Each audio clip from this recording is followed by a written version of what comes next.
C'est réellement une grâce et un privilège de pouvoir dire ce que Dieu a fait pour nous. Amen. Vous savez, quand on passe derrière et qu'on dit quelque chose, c'est pas une fable, c'est pas une histoire, c'est quelque chose qu'on a vécu. Amen. Vous savez, moi, j'aimerais parler de moi ce soir, mais en vérité, ma vie n'avait pas d'intérêt autrefois. Et elle a eu de l'intérêt le jour où le Christ est venu. Amen. Amen. Moi, j'étais un garçon comme tous les autres. Je pourrais vous dire que le monde, je ne l'aimais pas, ce serait un mensonge. J'aimais le monde.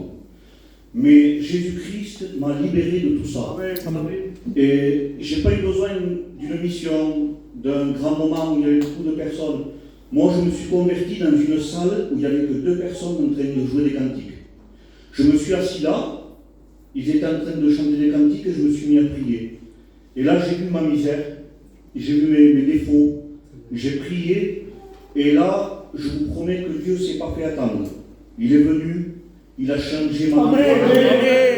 Aujourd'hui, j'appartiens à Dieu. Ça fait plus de 10 ans que j'appartiens à Jésus-Christ. Et ce que je peux vous dire, c'est que c'est la plus belle chose qu'on peut faire. C'est vrai. On peut prendre des décisions dans le monde, mais ça ne vaut rien. La plus bonne des décisions que tu peux prendre, c'est d'accepter le Christ. Amen. Si Dieu l'a fait pour moi, si Dieu l'a fait pour mes frères, il peut le faire pour moi. Amen. Que Dieu vous bénisse. Amen.